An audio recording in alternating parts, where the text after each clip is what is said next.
I'd like to now welcome Elio Luongo, our CEO, to say a few words and introduce our next speaker.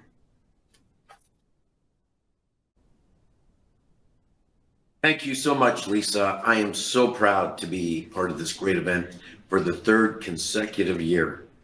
Today, we recognize the power and contribution of women and girls all around the world who are leading the charge to build a more equitable future for us all. And for me, this is extremely personal. As a husband, father, and grandfather, I have a strong role to play to break the bias for all women in my life. There is still so much work to be done to create a world free of bias and discrimination where everyone has equitable opportunities to thrive. Right now, one of the biggest issues that Canadian companies across almost every industry are facing is the competition for skilled people. And yet, there is an unrepresented and untapped pool of skilled Canadians that could help close this gap, and that pool is people with disabilities. According to a recent Stats Canada survey, 22% of Canadians have a disability, whether that be a mobility, sensory pain related, mental health related, or cognitive. And amongst those talented Canadians, only 59% were employed. This leaves almost 750,000 people who are ready to work left sitting on the sidelines.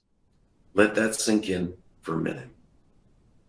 We need to break down our own unconscious biases and tap into this pool of talent that has too often been ignored or marginalized. Not only is this the right thing to do, it is the smart thing to do, and it makes great business sense. Companies often think that accommodating someone with a disability is too hard or too expensive, but I strongly disagree. It is a small investment in big talent. This is an innovative and adaptive group of people that demonstrate a wide variety of problem-solving abilities every day as they strive to find the best possible solutions that allow them to move forward.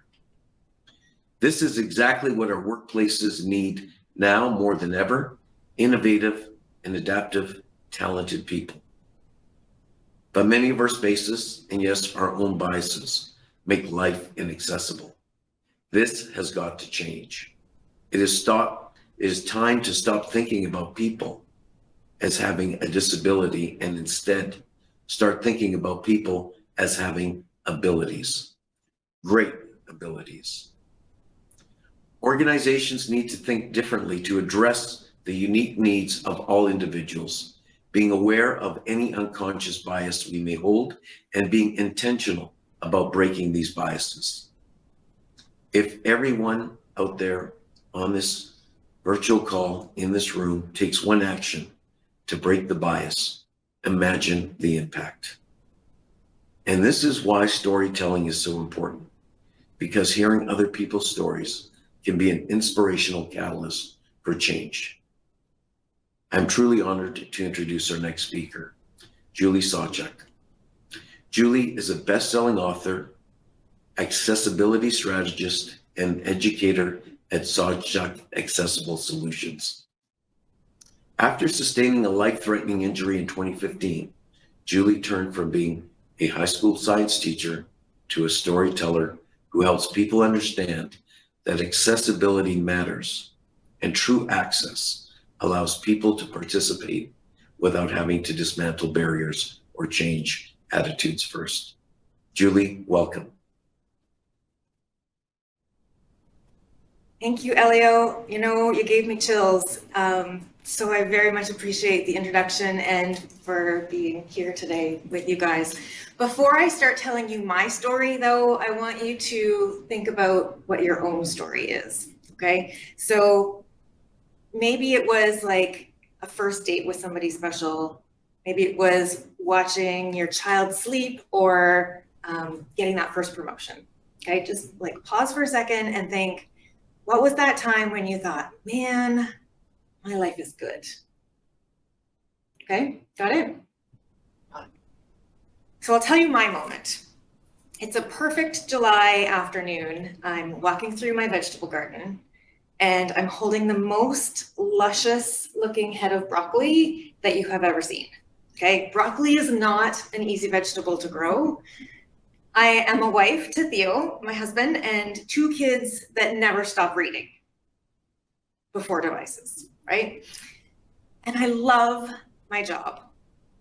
Teaching is a all intensive, totally consuming profession, but I was all in. I was a science teacher, I was a ski coach, I was the mentor for the environment club, member of the literacy committee and the science panel, and queen of the field trip. Most important part of school. I was also a role model for my students.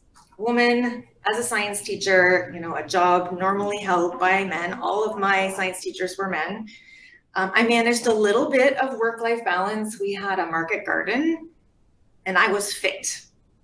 As the coach of the Nordic ski team, I had to keep up to those kids, right? So in the off season, I started training to compete in the Goddard's triathlon, 1K swim, 40K bike, 10K run. I have all this going on in my life and I'm there holding that broccoli, standing in the garden thinking, holy cow, my life is good. I was 41. There were 24 days until that race, till the Goddard's triathlon. And 8 days later, I was hit by a car. I don't remember much from that day. I was hit from behind. I landed on my face in the ditch. The helmet that I was wearing saved my brain, but the impact shattered 2 bones in my spine. I do remember seeing my husband in the hospital, in the local hospital, and I said to him, I'm so sorry. And the last thing I know from that day was the sound of the Orange Air helicopter that took me to London for life-saving surgery. The surgeon removed the bone fragment that was lodged in my spinal column, braced the remaining vertebrae with titanium plates and screws, but there's no way to repair the damage to a spinal cord. So you can take that bone fragment out, but you can't make that message get through again. So it was a game of wait and see, and time will tell. I just couldn't get over how time was the only thing that would tell me what was going to happen. And so I waited. We all waited. My move out of intensive care happened a little bit faster than my medical team thought it would. Turns out that 41-year-old fitness came in to help with that, right? But that tiny bone fragment, that was irreparable damage, and no messages get through from my chest down. The official diagnosis was T4 incomplete paraplegia. They took away my driver's license. I had a catheter to empty my bladder. I couldn't sit up without assistance, and I needed a mechanical lift to move me from the bed and into my wheelchair. I was sitting in that wheelchair, kind of like today, looking out over the city in London, thinking there's a whole world out there. And my friend Debbie, she was my boss, my vice principal from my school, she came in to see me. And she was also a friend, and I was sobbing. I cried like constantly all the time. And having Debbie there and thinking about school, it made me realize that I had no idea how I could possibly return to my job as a teacher. Demonstrating at my lab bench an experiment, right? Running up to the photocopier, just between classes, moving around in amongst the desks of kids, right? How could I possibly do that? How could I be the queen of the field trip again? I can't even get on the bus. It all seemed impossible. Neither the workspace nor the system supported. It wasn't designed to accommodate a body like this. The limits. Our school was built into a hill with various additions over the years, and lifts and elevators had been installed so that you could get kind of everywhere you needed to go. But I would need to use the elevator to get to the only accessible washroom in the building. There's only 5 minutes between 75-minute classes, right? Not really possible. And I know that Debbie would have moved heaven and earth to have me back in that building. They needed me in that building. It wasn't just the impracticality of it all. I couldn't see myself there because I had never seen a disabled teacher. I had no role models, no mentors, no other teachers with disabilities. And it just didn't seem possible. I was lucky, though. I know, it's strange. Because I had been hit by a car, I had the financial support for my new life. My husband and I once actually joked that we had won the lottery. I had money from an auto insurance claim, from a personal injury lawsuit, my workplace benefits, and an immense support from my family and my community. Without invitation, in one split second, I joined the world's largest minority group, people with disabilities. But when I rolled through the door, I was handed a check to build a new house, to buy equipment, pay for therapy, and hire a personal support worker. My story is not the reality of most people with disabilities. My story is so rare that it's a statistic that doesn't even get tracked. I had the luxury of time, supportive family and friends, therapists, equipment, and I could put all my energy back into recovering and figuring out how to live life in a world that was not accessible.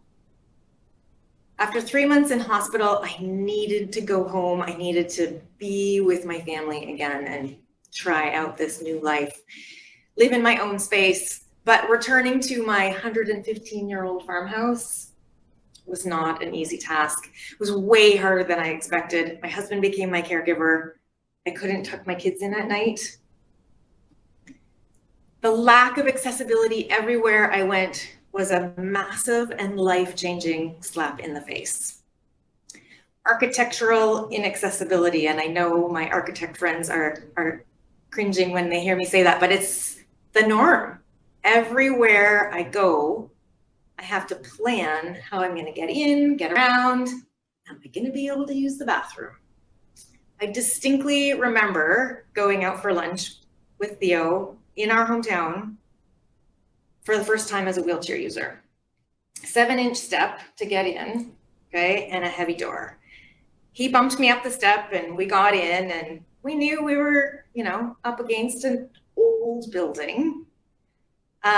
So we ordered our lunch, and as we were waiting for our food to come, I needed to use the bathroom. So I went into the bathroom and I realized my chair doesn't fit in any of these stalls.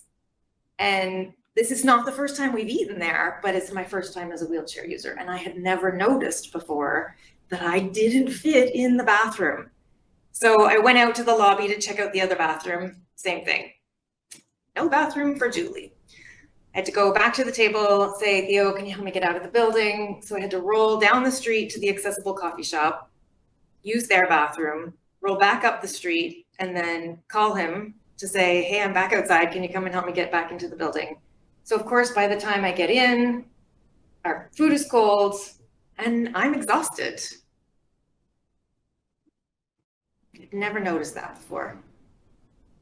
It was clear to me, and I had a discussion with the manager before we left, that they didn't know how much accessibility mattered. They had a lack of knowledge and understanding. And when I ended my conversation with that manager, I politely said that I couldn't come back until they had made changes. And like you said, Jenny, you didn't feel like you belonged, right? That's exactly how I felt. I didn't belong. I know that workplace here at your workplace and your workplaces out there, diversity and equity and inclusion, they're on the table. But it is just an illusion unless people with disabilities are represented, and accessibility is a keystone of everything you do. We are the world's largest group of problem solvers. We're an untapped labor pool, and accessibility does cost way less than you think it does. We also have spending power, and we choose to spend our money where we know that access is taken seriously. When you include people with disabilities in your ecosystem, we will fill a niche that you didn't even know you were missing. We will help you see that access helps everyone. Who here has not watched the closed captions on a YouTube video, right?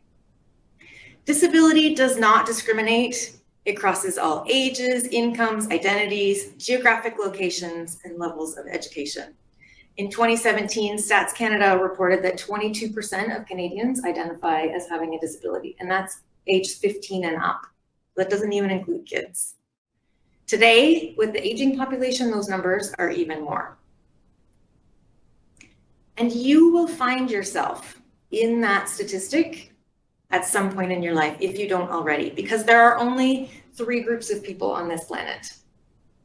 People with a visible disability, like myself, people with an invisible disability, and people who don't know what their disability is yet.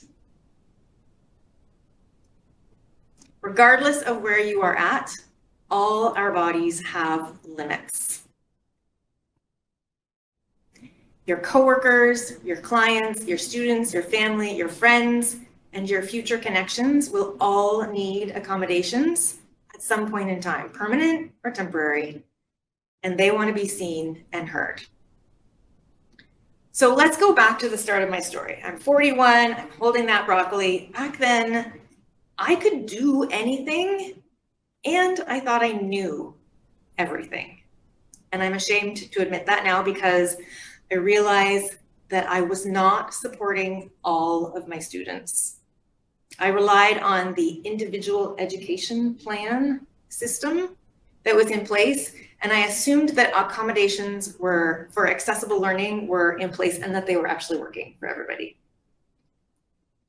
When I look back, I also see that I was not having conversations with those kids to find out if their standing wheelchair was working the way they wanted it to, whether they wanted their special desk at the front or the back of the classroom, and did the bathrooms work for them? I wasn't asking. I was afraid to have those conversations, scared to say the wrong thing, not have the answer, admit that I didn't know. I was too busy with the curriculum, and I didn't know how much those conversations mattered. Here's some more honesty. I was really nervous about coming here to talk to you guys and everybody who's listening with such a vast opportunity for influence. I was afraid of not saying the right thing. But like Brene Brown says, they're just people, right? So now I'm going to say that to you. We are just people. Ask us what we need and we will tell you. You are not too busy to listen, and I know that because you are here and right now you are listening. On this International Women's Day, we are asking you to break the bias. Identify and disrupt the assumptions that you are making about disability and accessibility because they apply to you, to your workforce, and to your clients. Stop thinking that regulations like building code and workplace policies are enough because they're not. Instead, move forward to create accessible hiring practices, communication strategies, flexible work days, improvements to infrastructure, and accessible customer service and bathrooms work for everyone. I'll end by asking you, through your actions, to show that you are listening.